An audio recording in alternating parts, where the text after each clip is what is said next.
આ કડીમાં જે દલિત મહાસંમેલન યોજાયેલ છે એ દલિત મહાસંમેલનમાં ઉપસ્થિત ગુજરાત કોંગ્રેસના કાર્યકારી અધ્યક્ષ અને સિનિયર ધારાસભ્ય એવા જુઝારુ અને લડાયક નેતા એવા અમારા માનનીય ભાઈ શ્રી જિગ્નેશભાઈ મેવાણી તેમજ કડી વિધાનસભાના પ્રભારી સિનિયર નેતા ડોક્ટર દિનેશ ચંદ્ર પરમાર તેમજ રાષ્ટ્રીય સેવા દળના અધ્યક્ષ માન્ય શ્રી લાલજીભાઈ દેસાઈ તેમજ એસસી સેલના પ્રમુખ ગુજરાત પ્રદેશના માન્ય શ્રી હિતેન્દ્રભાઈ પીઠડિયાજી તેમજ અમારા સાથીદાર ex MLA Shri MLA Raghubhai દેસાઈજી એડવોકેટ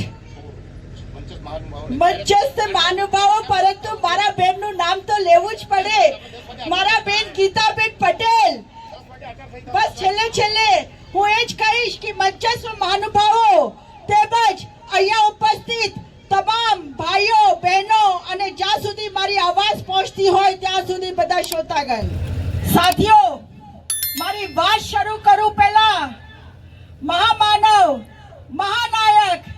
વિશ્વવિભૂતિ વિશ્વરત્ન બોધિસત્વ દલિતો આદિવાસીઓ પછાતો સ્ત્રીઓ લઘુમતી સમાજ શોષિત પીડિત તમામ સમાજને ધ્યાનમાં રાખીને સમતા સમાનતા અને સંપ્રભુતાના મૂલ્યો ઉપર વિશ્વનું સર્વશ્રેષ્ઠ બંધારણ ઘડનાર ડોક્ટર ભીમરાવ આંબેડકરને કોટી કોટી વંદન કરું છું સાથે સાથે આપ સૌને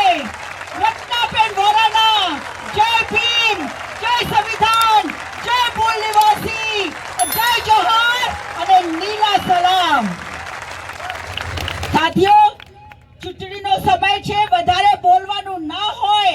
આજે જે આપના ઉમેદવાર આપની વચ્ચે છે માનનીય મારા ભાઈ શ્રી રમેશભાઈ ચાવડા એક એવા ઉમેદવાર છે કે જેમના માટે કોઈ પરિચયની જરૂર ન હોય આપ સૌ સમાજના લોકોને સાથે લઈ ચાલનારા એવા મારા ભાઈ રમેશ ચાવડાને આપણે અહીંયાથી એક પ્રણ કહીને જવાનું છે કે એમને આપણે જીતાડીશું અને જીતાડીને વિધાનસભામાં મોકલીશું સાથીઓ આજે રમેશભાઈ ચાવડાને જીતાડવાની કેમ જરૂરિયાત છે એના માટે હું તમને કહેવા માંગુ છું કે પાર્લિયામેન્ટમાં આપણા જનનેતા જનનાયક રાહુલ ગાંધીજીએ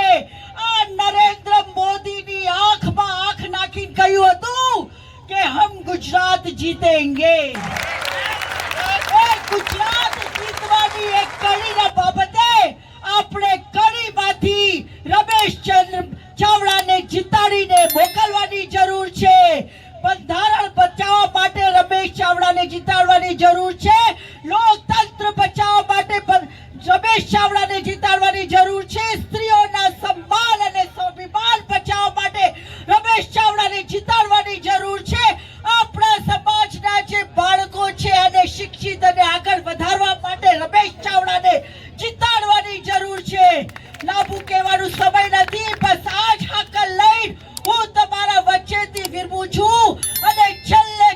બે શબ્દ કહું છું કે મને સમજાતું નથી કે આવું શાને થાય છે